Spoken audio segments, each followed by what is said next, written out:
Hello.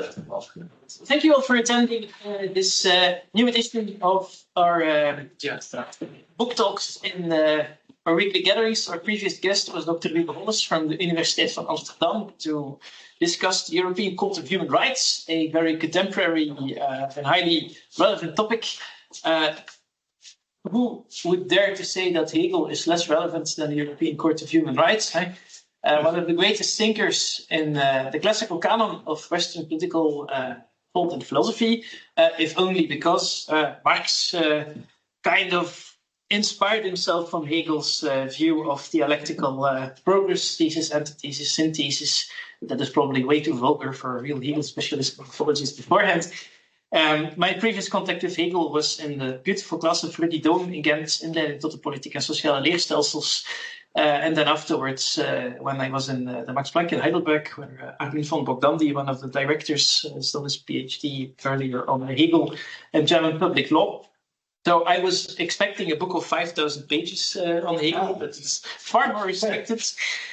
We are all very curious to hear Nathaniel Boyd, who works at the University of York. His monograph, which is physically present here, so is published in the series Europe's Legacy in a Modern World, co-edited by Marty Koskaniemi, Doctor honoris causa of, among others, the University of Brussels in 2023, and Abel Brett from Cambridge. Before we start, in view of the informal nature of this gathering, I would appreciate it if you could make a little tour de table, which we will start completely arbitrarily with students, with Theo, and then we go around. So just briefly say your name and explain what you do. Hello, I'm Theo, and I'm in my second bachelor. I'm Aaron, I'm also in my second bachelor. Hi, hello. My name is Laurent de Schutter. I'm professor of legal theory here and at Sciences Po in Paris. Hi, my name is Ania Piekarska. I'm a postdoctoral researcher at Ghent University. Hi, everyone. I'm Eli Kochert, and I study public law here at the VUB. Hello, my name is August. I'm a law student in my master's. Hello, I'm Roderick van der Sisse. I'm a teaching assistant here at the faculty, and my research is more like about the 19th century insolvency law. Hello, I'm Hugo von Wittingau, and I'm a PhD candidate with Dr. Reuscher, ENS in Paris and Università di Padova in Italy. And Raphaël? Yes, hello, I'm Raphaël Cahen. I'm a guest lecturer here, and I will be commenting the book of our guest. And online, we have our most venerable head of department, Professor Paul de Hert, who in his PhD thesis has done a lot of Histoire des idées in the late 1990s and has a big heart for the history of political and legal thought. And Antoine Leclerc, who is a joint PhD candidate of the FRS, FNRS at the University de Liège and also at the Vrije University in Brussels. So, Nathaniel, the floor is entirely yours for 45 minutes. And afterwards, we have a reprise by Raphaël, and everybody can join in the Q&A. So we look very much forward to you. Thank you very much, and thank you for the introduction. And for the introduction from you. So the book is, I can pass that around. That's a product of, it came out of my my dissertation from 2015, but it's quite broader subject and much more in depth.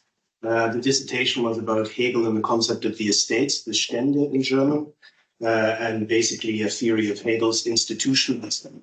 The Philosophy of Right is a particularly weird book because it's the modern state, but on the other hand, there are so many intermediary institutions between the individual and the state in civil society with the corporation and the police. That I investigated that in my dissertation.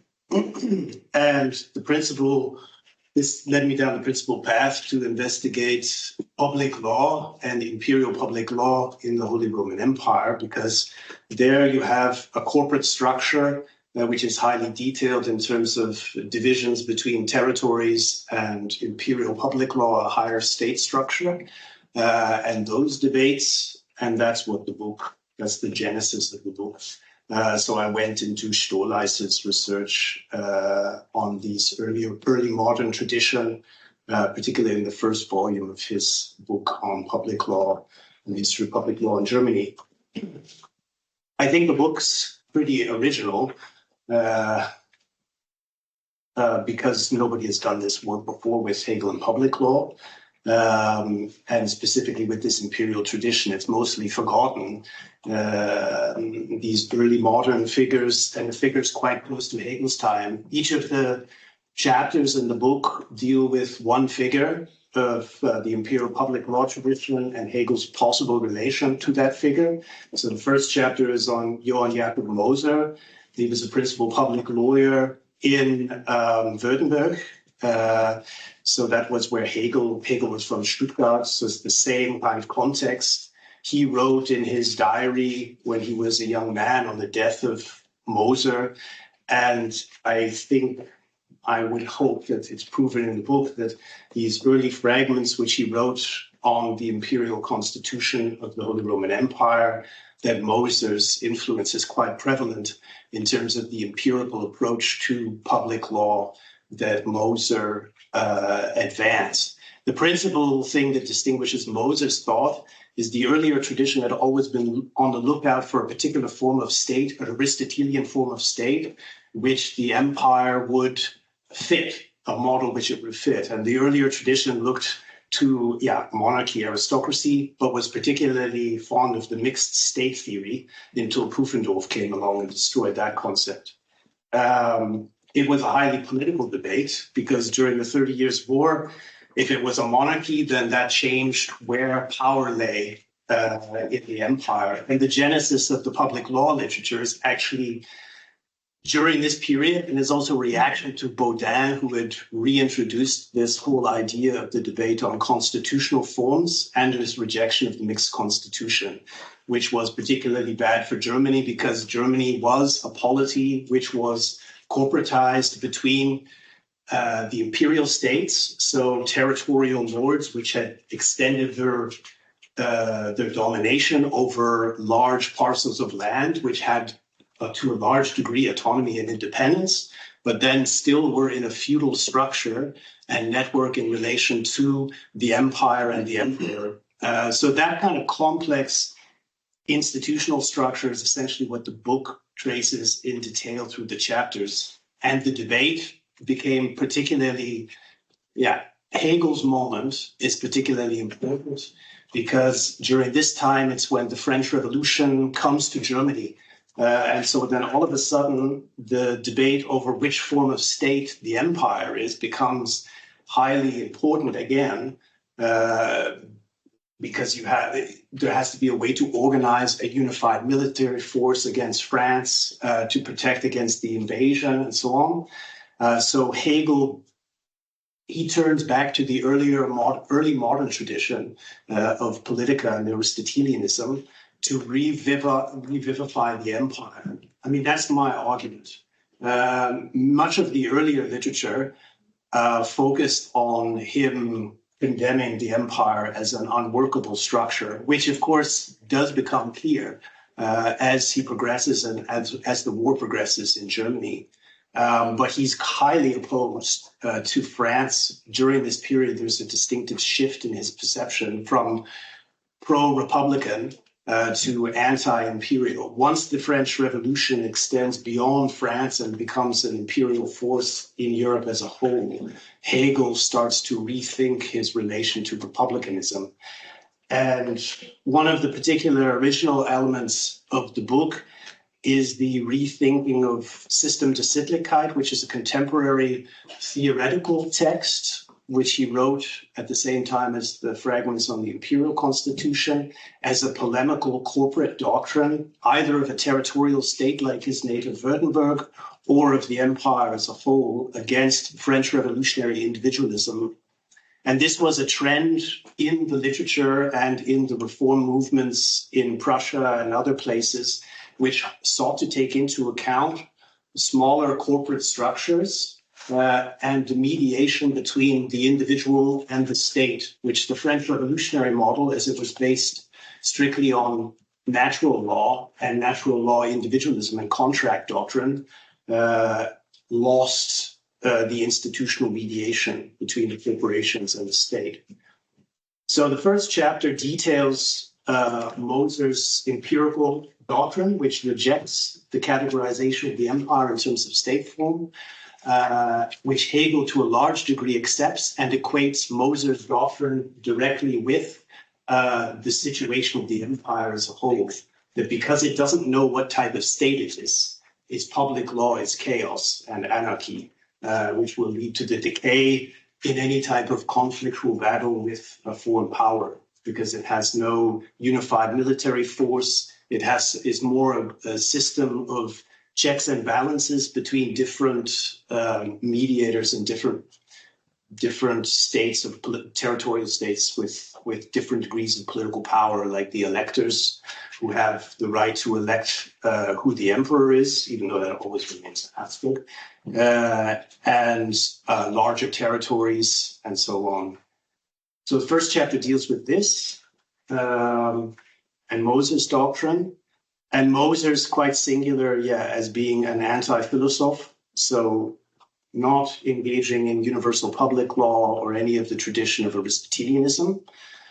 And the second chapter brings Pütter in. And Pütter is the most famous public lawyer of his generation, and his doctrine was taught universally in the Holy Roman Empire, but also beyond.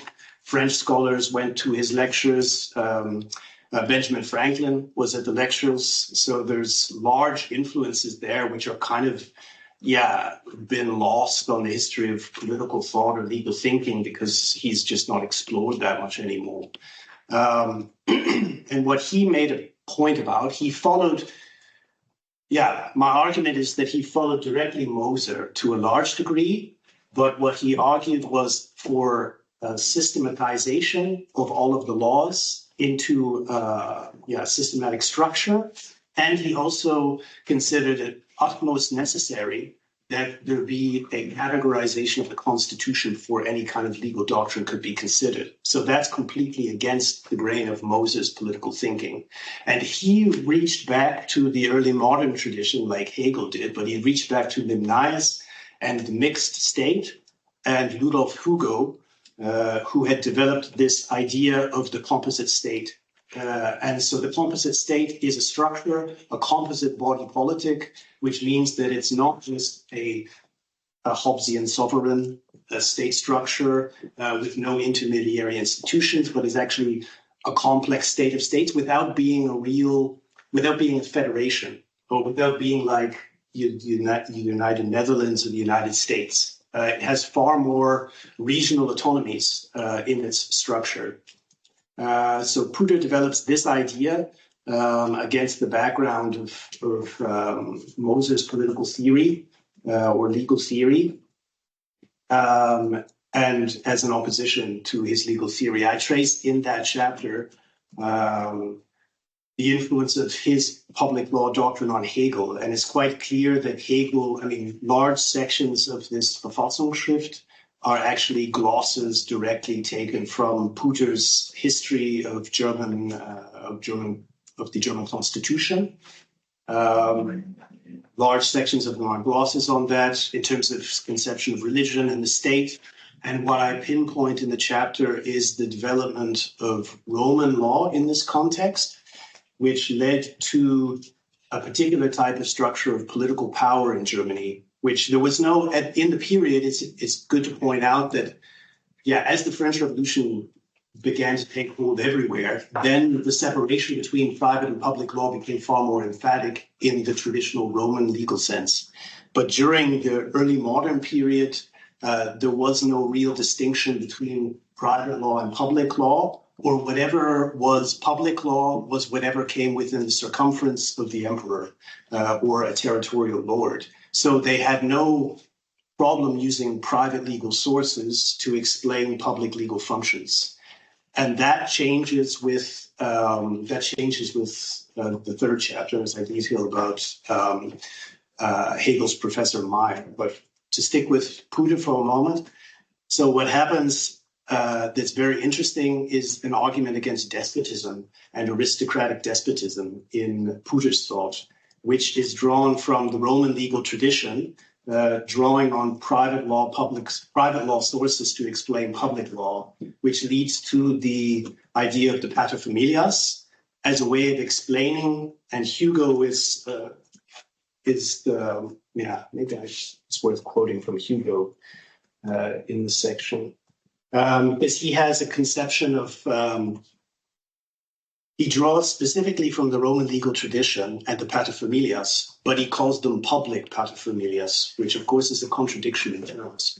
You can't use a private legal power for public law, but this is what the earlier German tradition did to explain how power was derived and how the imperial estates could treat their own local domains as their own households, the households of a lord. And it led to a particular type of it led to an easier application of despotism inside the territorial states, because they could apply private law models of control over a household and control over slaves and so on inside a household directly as political power. And that was a way to explain the complex division of powers inside the Holy Roman Empire.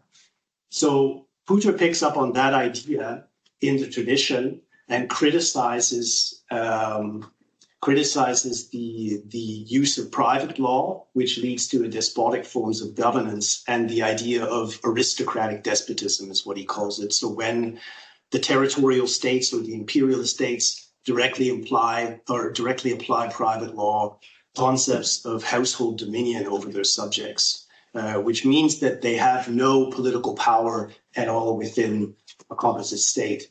But that's also a direct consequence of the theory. So the only citizens of the empire are the imperial estates. And so the people who are living in the imperial estates inside the territories they're not citizen subjects of the empire at all, which leads to a very complex, this very corporate idea. So you have corporate individuals, which are actually states. The individuals of the empire are the imperial estates, and the subjects on those dominions have no political status whatsoever.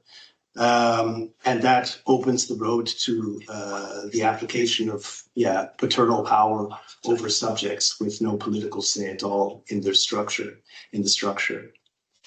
The third chapter details Majer.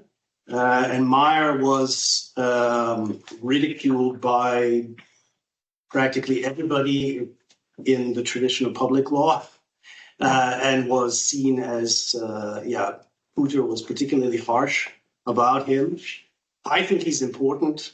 Nobody has studied him, which I think is strange, because he was Hegel's teacher. We don't have the evidence that he was Hegel's teacher. Hegel was drawn in Tübingen away from the theology faculty to join Sinclair, who was his friend who was in the law faculty. And I'm pretty sure he attended Majer's lectures on Tacitus that he delivered from that period. Franz Rosenzweig, who wrote Hegel und der Staat in the 1920s, indicated this.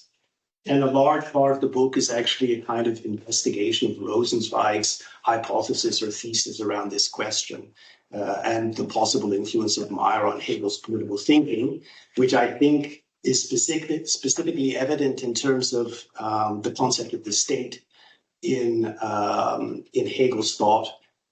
In the Verfassungsschrift, in the fragments on the imperial constitution, there's a section titled Begriff des Staats. And in this section, he basically is writing out Majer's theory, which is available in two of his books, which were published at around the same time. Majer was a reactionary publicist who argued against the French Revolution, and he was in the beginning very much a natural lawyer and drawn to natural law, but then began to use Justus Moser's what I call a historical sociology, which was basically an idea that if we look around in Europe, Europe is organized into farms, into manses and estates, and is agricultural. And so agriculturalism becomes the basis of public legal structures in Europe, and no longer is based on individuals. And the beginning of the territorial states or the imperial states in Germany is when lords who occupy land and have collectively appropriated land illegally then write this into law, and the inhabitants which happen to be on the land which they've appropriated become their subjects. And that's the beginning. It gives a highly corporate way of explaining public law, but also gives a kind of primordial justification, which is completely different from natural law theory, which natural law theory needs a kind of deduction of the individual in the state of nature. The state of nature for these guys, so for Majer and for Justus Moser, is a state where land is appropriated for private purposes, and whoever's the strongest has appropriated the most land, and the subject population which exists on the land has no political rights whatsoever. So he's a reactionary publicist, but it's a particularly interesting theory, I think. And it's a natural history of serfdom and a natural history of political power, and it leads to a highly unique patrimonial doctrine of the state, which has not really, it's the origin of, I trace the origin, that's the origins of Max Weber. I think that the large part of Max Weber's theory is, he has a conception of a patrimonial state, which is, because it is a state, it's a public power. So even though the patrimonial lord is a private owner of the dominion, he's a despot over a domain, once the state is formed, then it becomes a public power. And that type of origin it's a very interesting in Majer. This basically is the origin of a highly conceptually defined distinction between public law and private law, which he traces back to the Romans and argues against any type of use of dominium, so the Roman legal concept of property, for political power, and argues against this idea. And as soon as a state is formed, the only thing we're dealing with is imperium, and not dominion at all. Of course, it's artificial, because if you look at the tradition, if you look at early modern natural law, it's quite clear that, from Grotius onwards, dominium was used interchangeably with imperium. There was no consciousness or need to distinguish between these two concepts in the discourse. The question would be, I'm not a Roman legal historian, but the question would be whether that was true also for the Romans, which I don't think it was either. So it's purely a modern interpretation or reading of these two concepts, which are Majer's own. But it makes for a very interesting theory. And I think someone who's been largely forgotten, except for Stolberg-Grillinger has written about 10 pages on him, and Horst Reitzel has 3 pages on him. So he's basically forgotten.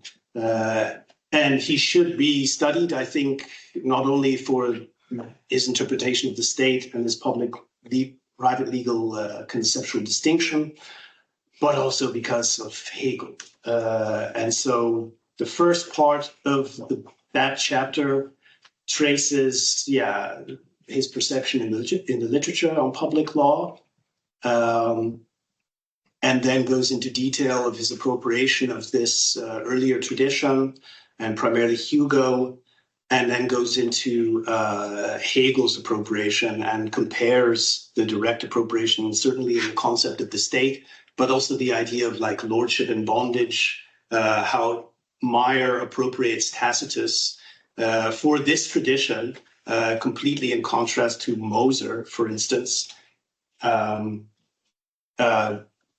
Tacitus became basically a contemporary German. He was describing contemporary political conditions in Germany in his entomological or in his ethnographic descriptions of Germany, which of course is completely false. But for this tradition, this is what they saw Tacitus as describing. So the final chapter finally gets to Hegel, but of course in each of the chapters I bring in Hegel's connection to all of those thinkers and detail quite a bit about Hegel. I make the argument that Hegel's early structure of ethical life and also his later political philosophy is actually the Holy Roman Empire writ large, which is a completely crazy theory, I think, which I'm curious as to what Hegelians will think about it. Mm-hmm. But I had to become kind of a historian of the Holy Roman Empire to grapple with Hegel's political thinking. And I think he has a conception which he draws, I think, from Schiller. And Schiller has this idea in Deutsche Große that the empire may be decaying physically and may be dying physically, but is internalized in spirit.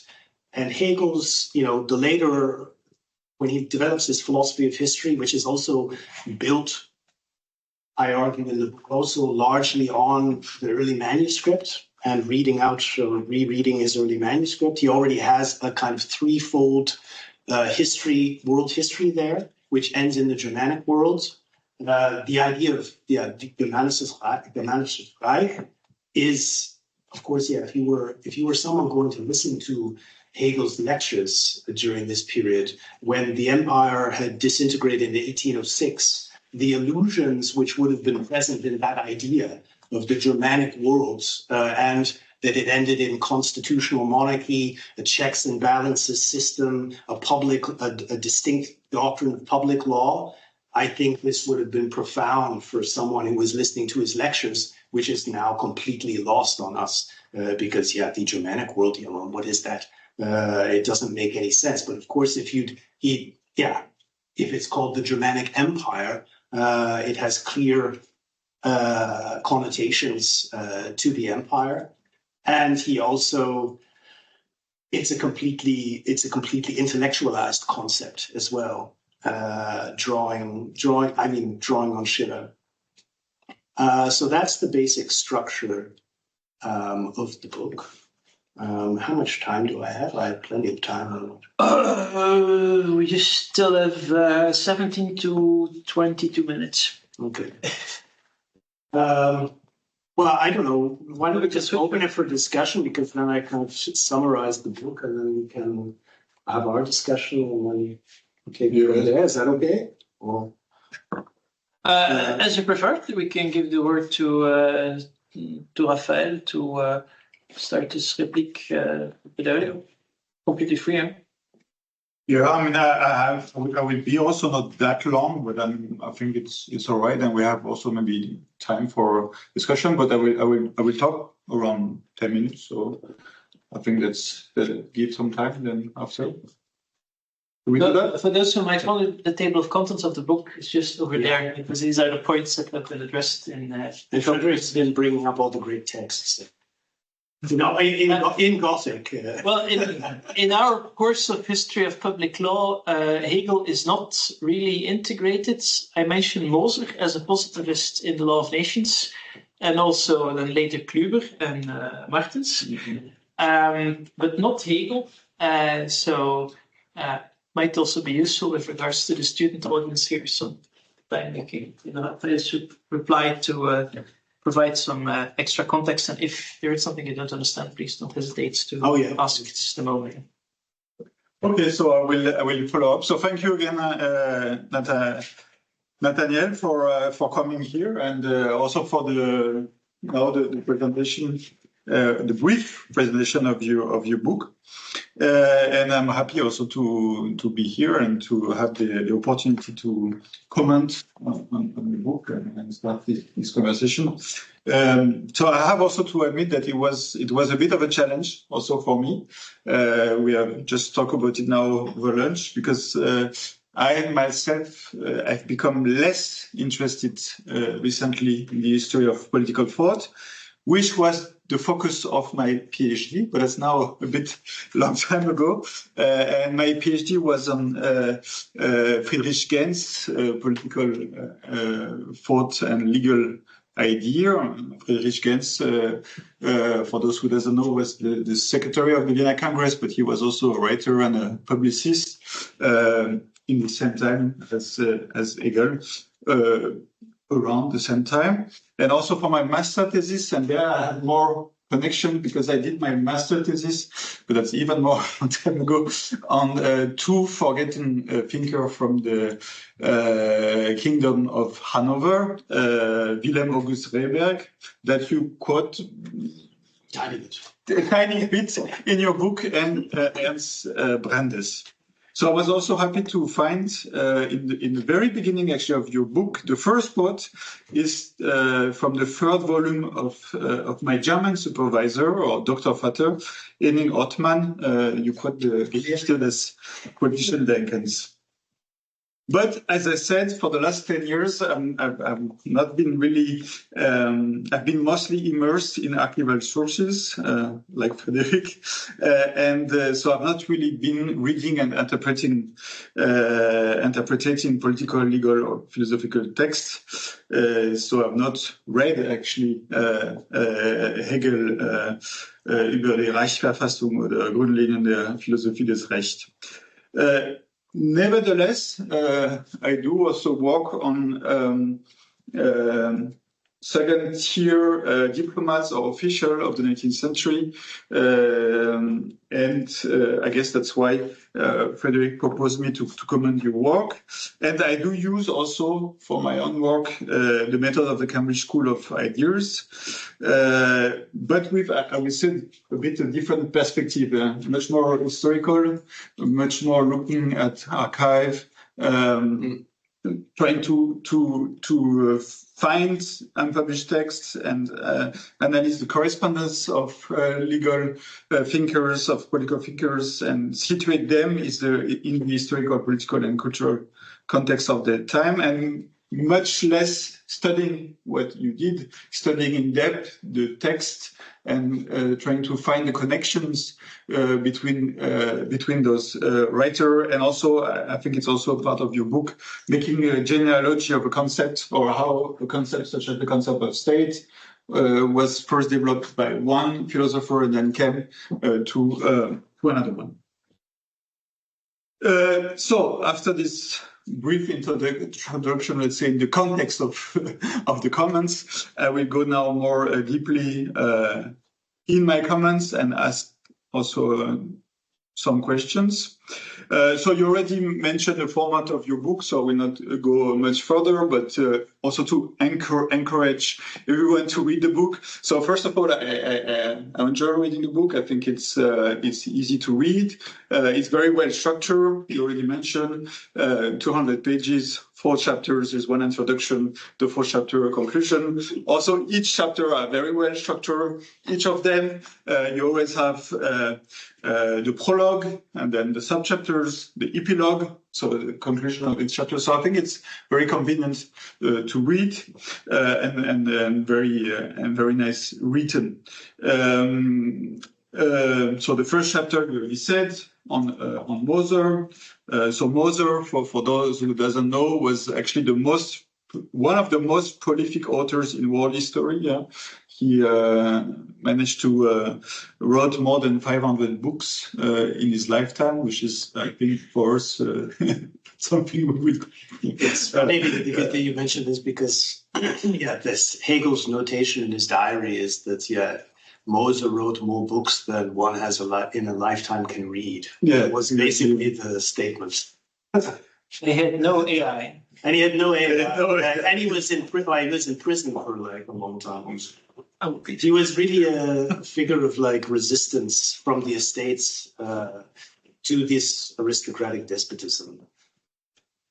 Yeah, so the second chapter on Pütter, we already heard, so one of the most important professor of this University of Göttingen, which was a very important university at the time, one of the leading university in Europe. I will come back to that a bit later. Third chapter on Johann Christian von Majer, who is, as you said, I was not aware, I never encountered Majer before in my own research. And so the final chapter on Hegel. I think, if I have a quote, I have several quotes from your book, but one of them I'm going to quote now.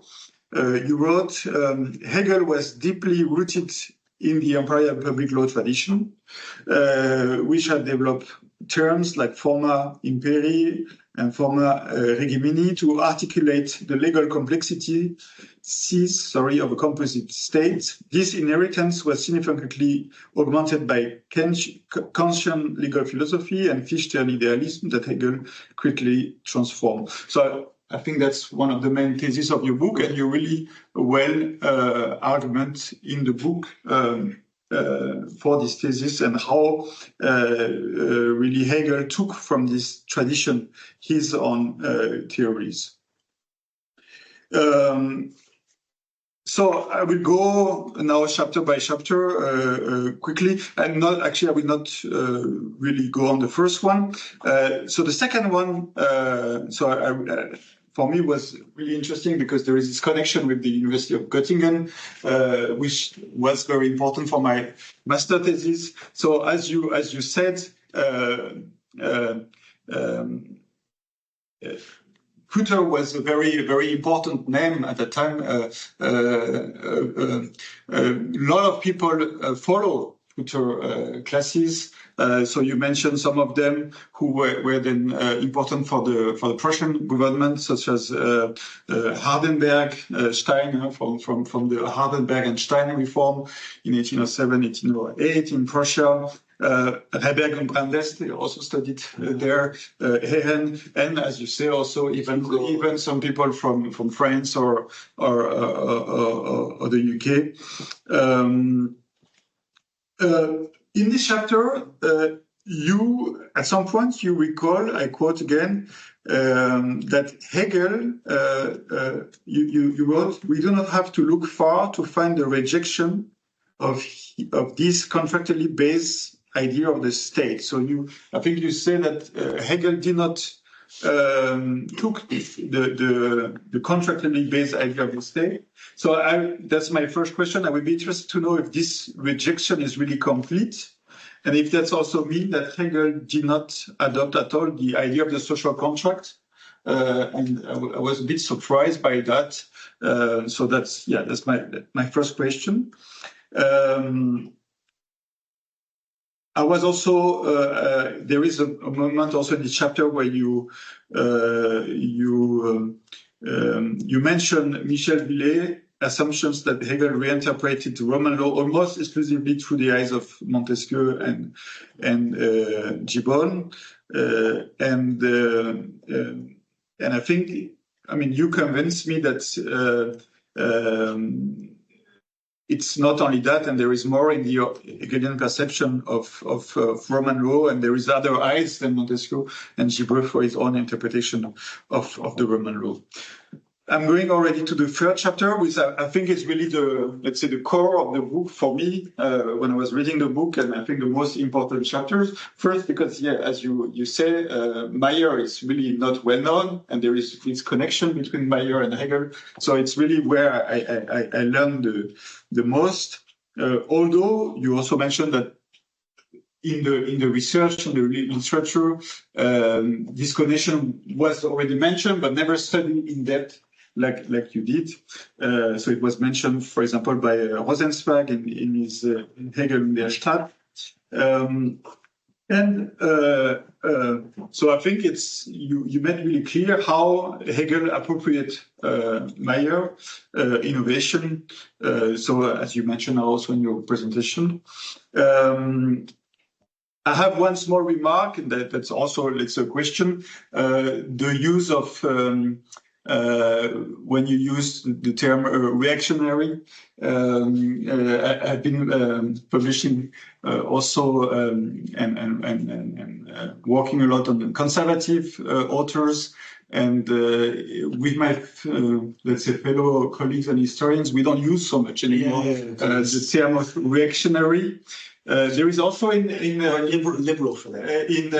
No, but there is also in Henning Ottman, actually in his Geschichte des politischen Denkens, he has a chapter about this concept of reaction and reactionary, and he say anyway any political thinker is reactionary because he will write in reaction to someone else. So reactionary doesn't really describe if you are conservative or liberal or conservative liberal. So, I mean, we can talk about this. Another point is, I would be interested also if you could elaborate more. You mentioned also Majer, patrimonialism, and Haller with conservative patrimonialism. But then you said that both of them are going apart. So it would be also interesting to have maybe a more development on this. Then to the last chapter, I have also, let's say, more, I don't know if it's funny, but so you you wrote page 128 and page 133 that Hegel was the greatest German philosopher of the 19th century, or the most famous German philosopher of the 19th century. And I was wondering how was really... I'm a Hegelian. But I was wondering how was really Hegel famous in his time. Because if I look at my sources on Gentz, Friedrich Gentz, who studied with Kant in Königsberg, and then, as I said, was a publicist, a legal advisor in Berlin, then in Vienna, and was in correspondence with most of the intellectuals of his time. I see mention of Fichte, of Kant, of Heine, of Schelling, of other philosophers from other countries, but I don't see any mention of Hegel, never, not even once. And same with, let's say, French, also, jurist or legal thinker of the time. I've worked recently on Eduardo Laboulaye, who was also a huge correspondence with thousands of correspondents in Europe. And there is one quote. One time there is Hegel, this letter from Boutmy, who created Sciences Po in Paris, and they mention Hegel. That's it.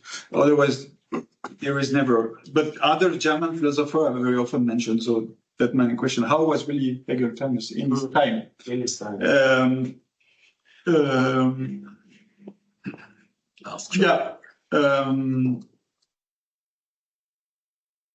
What's my last? Yeah, I mean, also the last chapter, I enjoyed also the part on of course, the direction, as you mentioned also in your presentation, with revolutionary France and Hegel patriotism and so on. And then the codification debate, which is, of course, a very famous and important debate for legal historian. And there I was surprised not to find more Reberg, because Reberg is one of the main players of this debate.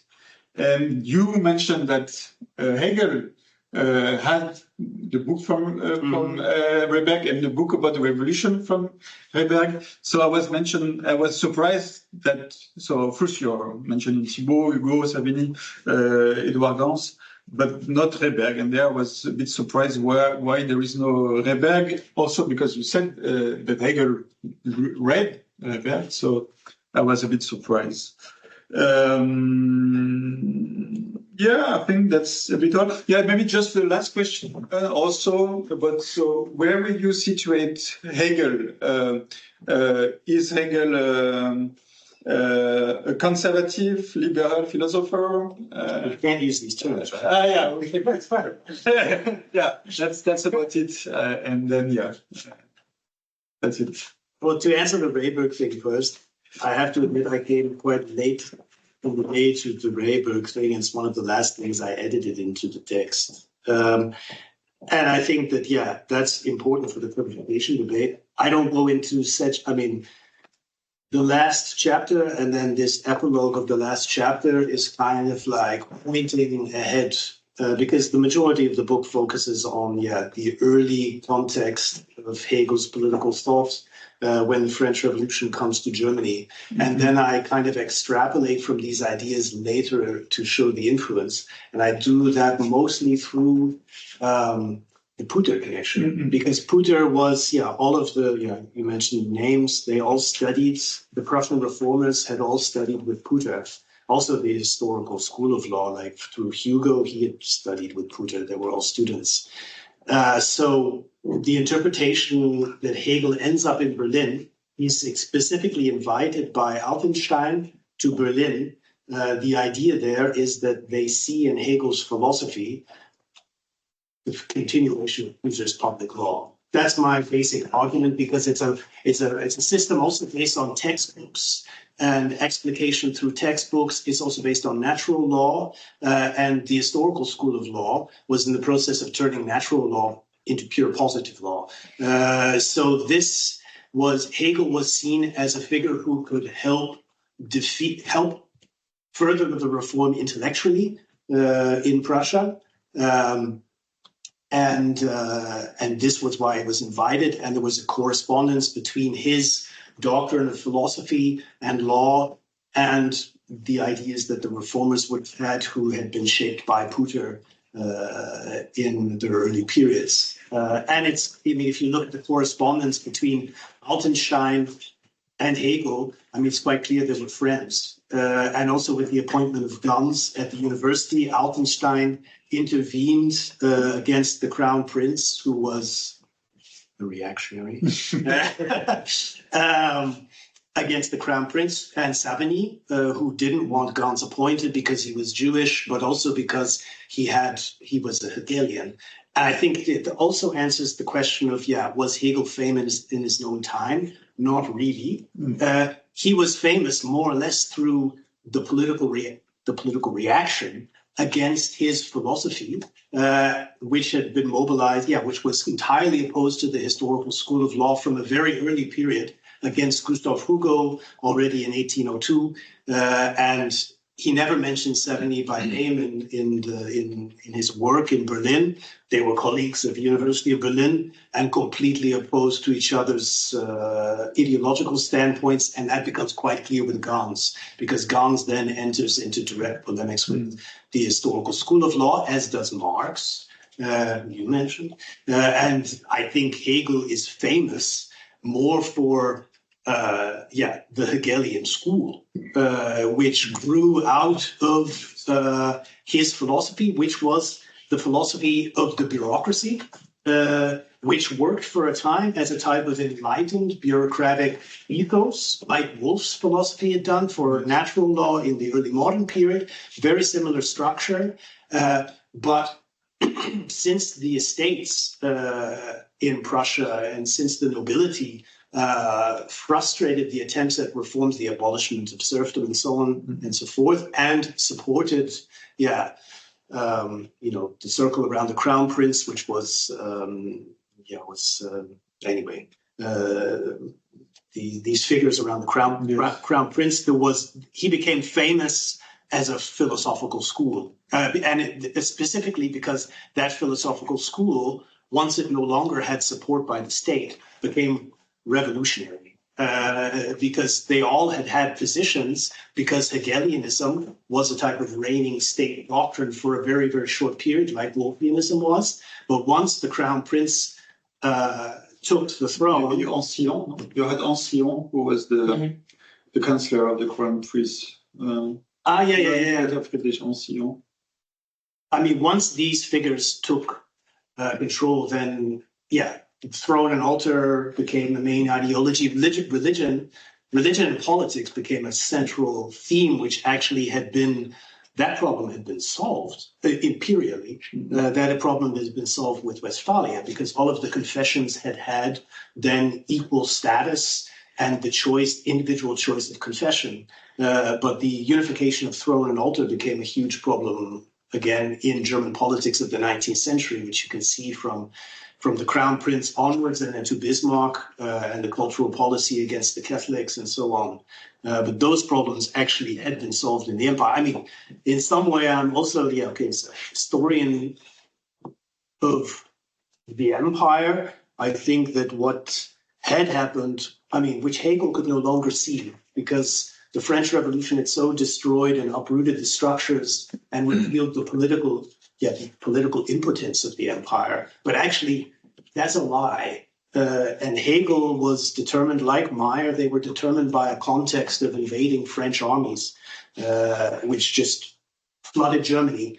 But the reality is that, of course, since Westphalia, that system of checks and balances had worked incredibly well and had provided peace largely in the empire. You know, there were territorial wars and struggles and contexts like that, which had largely provided a system of checks and balances quite well for a long period of time.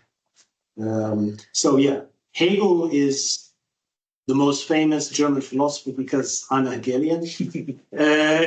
But he's also, it's more his philosophy, which, because it became identified with the bureaucratic ethos, which was frustrated later after the Congress of Vienna and with the Crown Prince, became a revolutionary politics with the left Hegelians and with Marx. Also specifically against, that's in the epilogue of the final chapter. That's just basically my attempt to look ahead and see what happens to Hegelian philosophy and trace it through the Altenstein relation in particular and the point of Gentz. Yeah, it becomes quite clear that Hegelianism is in retreat, but it becomes highly politicized in that period, and that's what leads to. That's what leads to our ideas that are still predominate today in philosophy, at least the history of ideas, that Hegelianism was a real political force. And that extends down to, Marx or Lenin and the post-20th century. I mean, the German historians or the German Hegelians who worked after the Second World War were largely attempting to recover Hegelianism from the ideological debate, which was, fascism, liberalism, and so on, that was completely encapsulated in National Socialism. If you look at Popper, Popper's reading of Hegel is, and he had a book from Hitler, from Hegel to Hitler, these kind of texts. So it was an attempt to. The German scholarship was largely an attempt to recover that type of Hegel. I think this also falls in line with what I do in the book, but I recover a Hegel that I think, people haven't seen because we also don't know anything about. Nobody was really interested in the Holy Roman Empire until the last 40 years, I think, that actually this was an interesting structure. Because for the 19th century, with Russia, what's interesting is the nation state, the German nation state, and the Holy Roman Empire is just, it's like a pre-modern Europe. It's not a nation state. It's not a nation state. It doesn't have a national identity. It has a patriotic discourse in imperial publicism, but it's not, it's completely the opposite model of France. And I think that the development of the nation state, which comes from France, is largely also a reaction, an attempt for the French to liberate themselves from the feudal structure of the Holy Roman Empire, which, of course, they also had. Historically, if you look to these public lawyers and you also look to Hegel, the beginning of the Holy Roman Empire, Charlemagne. So it's also the Franks are Germanic, and you have all of these different kind of structures there. That's for a long roundabout way of answering your last point on Rehberg. Let's see here. What else do we have? Okay. Well, the reactionary thing, you're correct. It's probably would have been better to avoid the term reaction. Everybody's responding to a specific context and a specific text. I think, Majer, the way I portray him, as a reactionary there, is that he's responding in a specific way against the idea of the French state and universal suffrage, but also specifically against the idea that subjects mandate their political power to representatives. And that's what has the very similar structure to Haller, because the idea that you would give that the estates would be something other than themselves. But these are just lords. For Haller and for Majer, they're just lords. The difference between the two theories is that for Majer, as soon as a state is formed, even if it was formed on the basis of a lord extending his realm from privacy, as soon as it becomes a state, it becomes a public power. So it's no longer a situation. I mean, Haller's theory is highly contractual. It's basically an overlapping series of private law contracts. And that's also interesting because that touches Hegel's idea of the rejection of the contract, which is, first of all, I think, he develops at the same period of time the critique of the contractual base of the state in his early essay on natural law from 1802-3. It's contemporary with this writing on the imperial constitution. And in the second chapter, of course, this idea of the contract is developed in the constitutional context of the territories between the estates, the territorial estates, and the territorial lords. So this type of contractual-based structure is developed there. But after that, it's developed, of course, on the imperial level. And that's a contract between the electors who elect the emperor and the emperor, what the emperor is able to do. And so the whole state becomes a complex series of, it's the capitulation theory of the state, but it's based on contract doctrine and based on contract law. And that idea for Hegel is what leads to private law becoming political. And so it's a mistaken concept. I mean, in that way, he's very similar to Majer. You have to separate the two types of realms. Social contract exists, contract law exists. This whole section of philosophy of right on contract law, tort, and so on. It belongs to civil society. It does not belong to the state. As soon as you misconceive the state as a contractual-based order, private law begins to dominate public power, and then you have the disintegration of the state. And that's the basic argument against the structure of the Holy Roman Empire, is that all of these private lords, who are lords of states, essentially, are the citizens of the empire who operate under the dictates of Roman law, are codified as citizens under Roman law, but they're clearly not citizens. There's clearly not. Private law clearly shouldn't apply to them because they are public powers, which then begin to decay the Holy Roman Empire. And so the interpretation of Roman law in the book is that this is the history of Roman law, which Hegel is opposed to, is the idea that private law would be an applicable use for public law. And the contract falls completely in that type of context. Distinction between Majer and Haller is largely based on the fact that, for Haller, there is no such thing as public law. I mean, Stahl also criticizes Haller for this completely feudal imaginary where everything is a private legal order and it's just one, super system of superordination. There's always a lord over someone else, and that's how the whole structure functions. And so he had no concept of the state, essentially, but a kind of imaginary conception of what the feudal Middle Ages would have looked like, but was never in existence. I think, on the other hand, Haller is probably also one of these figures who is understudied.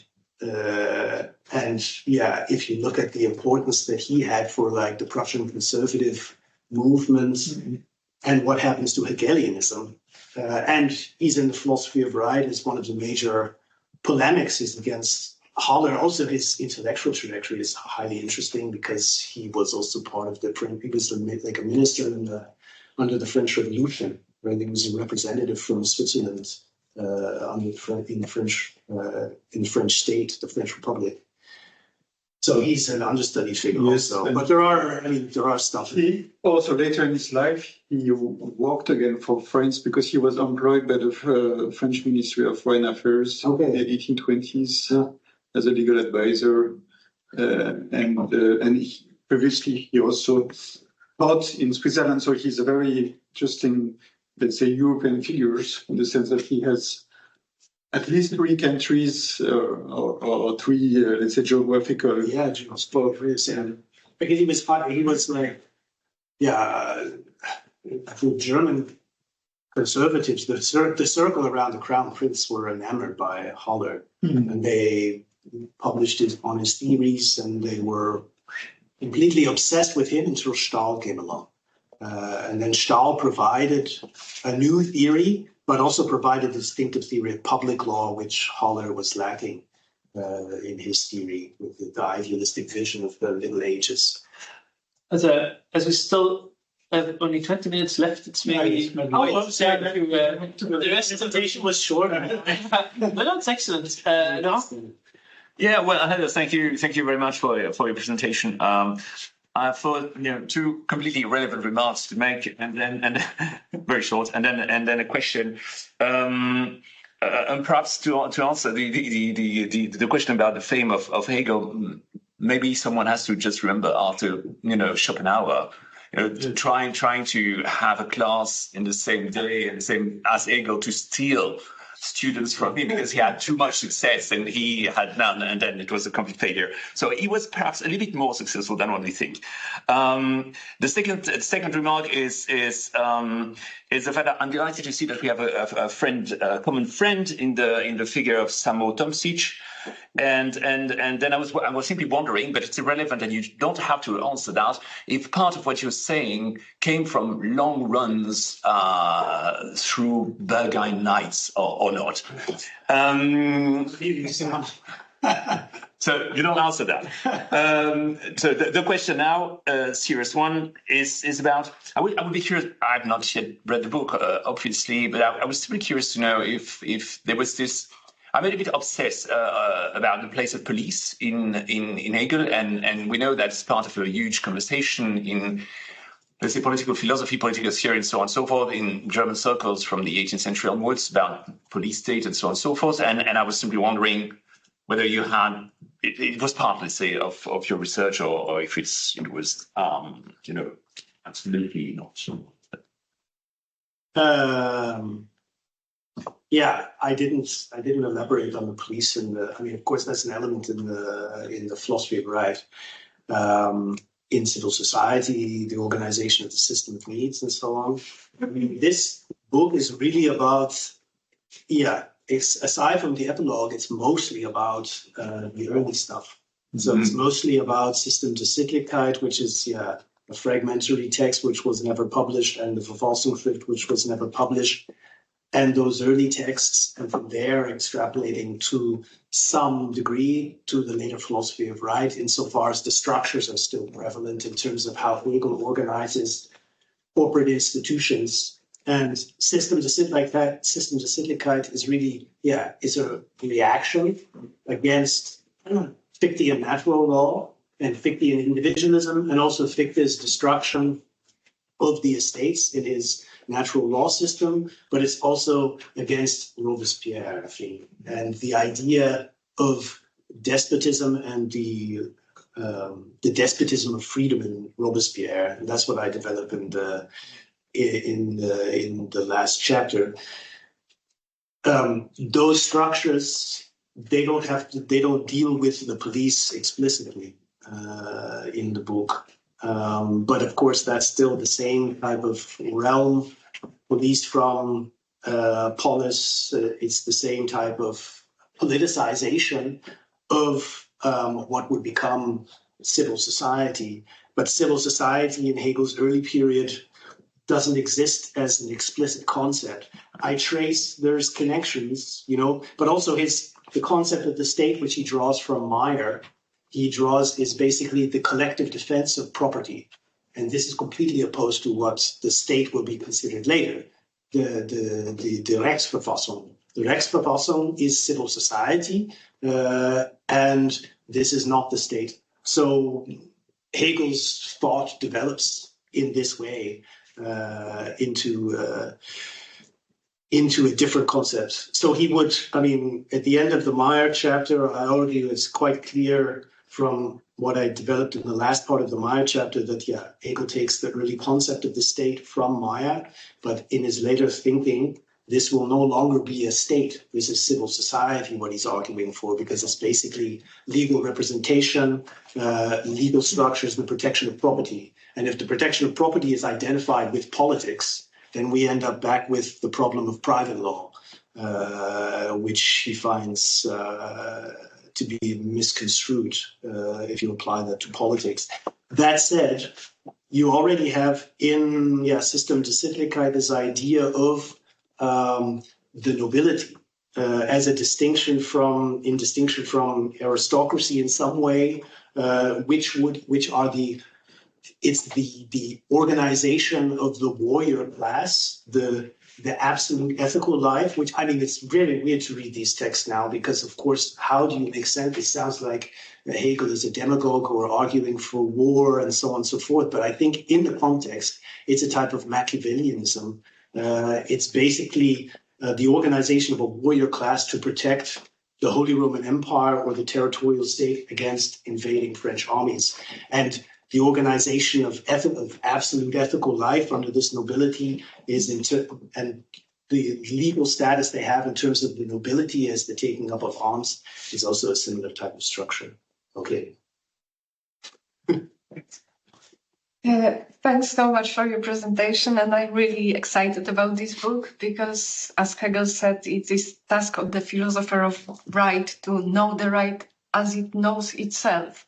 So we get this source to know where he took his concept of the law, thanks to your book. And my question would be about another thread of individualism, which comes strictly from the development of market and the division of labor that is inherent to capitalist development. Hegel is growing increasingly conscious of the fact that people are changing due to how the market operates. And they are becoming increasingly self-centered as the bourgeois. Mm-hmm. And that is a very imminent threat to their being as citizens. So how do you think this factor of economic development affects the matrix upon which he builds his concept of the state and Sittlichkeit? How would you see it affects his concept of the state? I guess I would see it in the same way as the answer to the Polizei problem. I mean, it's the similar type of structure of like corporate. It's always, for Hegel, it's always a cooperative solution.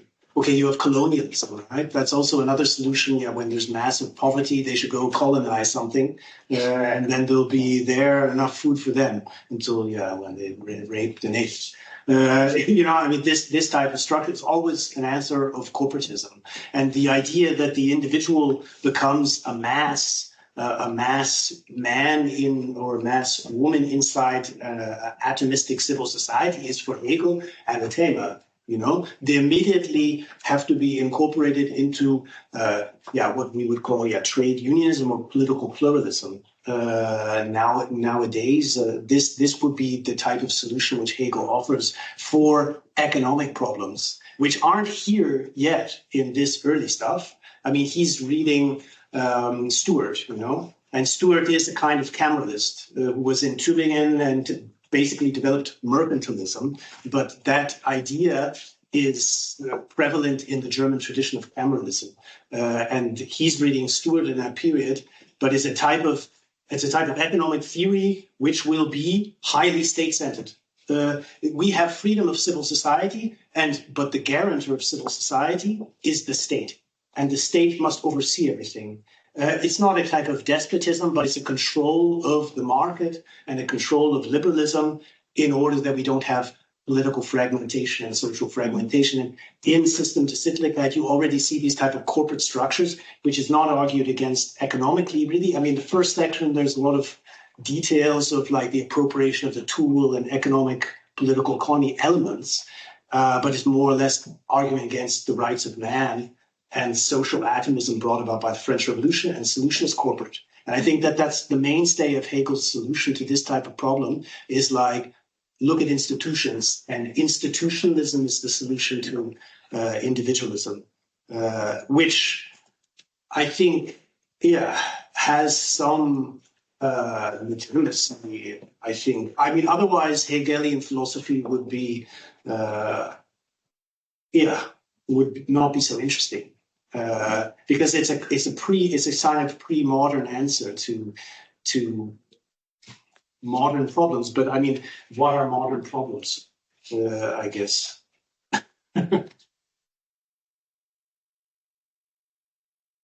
All right, you go. No, it just makes me think about a lot of things linked with Russian law. I don't know why, but maybe because Hegel was both, he was in Prussland, and das war Königsberg, and dann Berlin. But in Russian law, during USSR, the term of public law was not used, it's not really used. It was more like the governmental word as an adjective was used to speak about public law during USSR. Whereas before, during the Russian Empire, it was really used as the heritage of German, French culture in the legal system. And after the revolution, after the fall of USSR, in the federation, it became the term of public became back in the system with some influences from Europe, but also internal with typically Professor Talapina. She worked on that still today. It just made me think about that when you were explaining the nuances about public-private, because during my bachelor degree in French-Russian law, we studied a lot that in USSR it was completely mixed in public law, and everything was in what we could call public law, but we call it governmental law then. Public, because then publishing is really more strong to. It's too strong in Russian to speak about during USSR to speak about public, and they were using more governmental. Just superstructure. Yeah, exactly. Okay. Well, there was pure ideology, kind of. I mean, there's interesting debate. I mean, because the idea of public law in these figures, I mean, it doesn't really exist in terms of it's all Staatsrecht. Mm-hmm. And I mean, Hegel uses public law in the text twice in the fragments. But that shows Hugo has this, Gustav Hugo has this thesis that basically, it only became predominant in this period at the turn of the century. But it's a direct translation from the Latin sources. I mean, if you look at the Latin treatises from the earlier in the empire, they're all talking about the jus publicum. Mm-hmm. And so they just basically Germanized the concept into Friedrich Gentz. So it's not something that's prevalently distinguished from constitutional law. I can't say anything about the Russian constitution. That I have no idea about. But there is a distinction between government and constitutional law in this period. And that's a distinction between the territorial governments, so of the imperial states, that's territorial government law, and what constitutional law is Staatsrecht, mm-hmm. and that's the overarching imperial structure of public law. And that comes back in System der Sittlichkeit because he takes these directly over from Majer and Pütter to structure his system of ethical life. And so what's termed government he calls as the true constitution, and that's constitution as Konstitution instead of Verfassung. And Verfassungsrecht is the older system of the state. And what constitution is French, it's also French, modern. It's a modern idea, it comes from Majer also, is that basically it's the written positive law of government.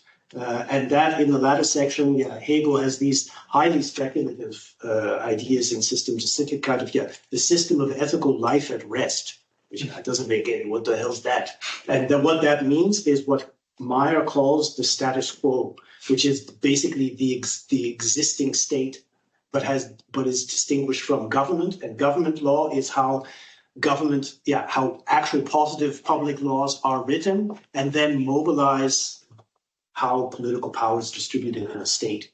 And that's what he appropriates in System der Sittlichkeit from Majer. It's an idea that was present also in Pütter a bit. But I think Majer, in the introduction to the third chapter, I draw on Dieter Grimm, and he has written one sentence on Majer, and it's basically showing that this was the origin of this distinction. Before we turn to the last question, I would like to remind that two of our colleagues are apologized for today, Stephan and Louis de Bersac. I forgot to tell that in the beginning. Professor Hertz still wanted to intervene for the last 5 minutes. Just sharing my pleasure in, and thank you for your work, because discovering Hegel and his political writings has been the healing of a trauma. And that trauma consisted of being obliged to first read the non-political stuff of Hegel. But I need the political everywhere, when I travel, when I read. The thing is, it is very difficult, the message that you're bringing. For me, I'm only discovered this old constitutionalism based before the era of modern constitutions recently. So a notion like a private law perspective on constitutionalism was for me just difficult to grasp. And then I got it by reading Montesquieu and his last chapter. And I hear a lot of Montesquieu in the Hegel that you're presenting, and also the fascination for the Roman Empire and Tacitus and these sources. Tacitus was very important for Montesquieu. So when there are no constitutions, constitutionalism, people know that, and then they build up a constitutionalism that works without a unified text, because there weren't any. And then you go to acquired rights, and that then we call a private law approach. So I can understand the method, but labeling it as private law, but let's do it. But what I wanted to point at is that in Esprit des Lois, as far as I learned through my reading, Montesquieu takes his private law approach to constitutionalism and defends not the thesis royale, but the thesis nobiliaire. And I'm mentioning that because it's very interesting. For me, a private law approach to constitutionalism does not ipso facto lead to despotism or something.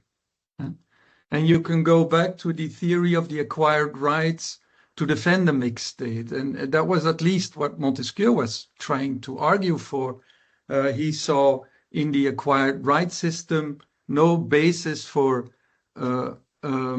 absolute power, as was defended by many of his contemporaries were doing. So what I understand today, and it's difficult to piece it all together, is that in the German context, the private law approach has been used not in a similar, or I don't see a discussion within the private law approach to constitutionalism. I see a selection by you of authors that apply a private law method to constitutionalism to go to one position. And apparently, I don't think that's the mixed state. I think it's a kind of unified power-based state as they see it. But so am I understanding you well? I just wanted to defend this private law method or understand it as not necessarily leading to despotism or unified absolute I think power. that the argument is there more it's more the political context of Hegel's writings and what Pütter does in terms of arguing against. I mean, he basically argues that the emperor is the one who holds up the public power against the private interests of the territorial lords or imperial estates. So that's the type of, he prevents despotism from developing territorially, which would lead to the destruction of representative institutions and so on. So it's their type of take on the application of private law. Majer's application of private law is that the private law develops through land appropriation, which is private land appropriation. So lords have appropriated something through power and then established power over land. And then law develops as a second concept because property develops through acquisition. And that's that leads to, it leads to the justification of, a patrimonial order as a private land appropriation order. But as soon as that land is appropriated and becomes a concept of the state, then public law comes into existence. And Majer's argument, and I think that it doesn't have any ground in terms of the natural law tradition or the earlier thinkers about the dominium and imperium. Those were used interchangeably. That comes from his explicit attempt to establish a public legal order, and it's related to public law in distinction from private law, which are the things that are coming into the consciousness of publicists because of the French Revolution and because of those developments of a depoliticized area of private realm and bourgeoisie and the political structure. It's a contradictory concept because the patrimonial state is a public legal order. I fear that we have passed the clock of 2. We'll have to evacuate the room. Before we thank our speaker, I would like to suggest that we just take a drink in Pütter. That is close to the place where Raphaël has to teach in an hour.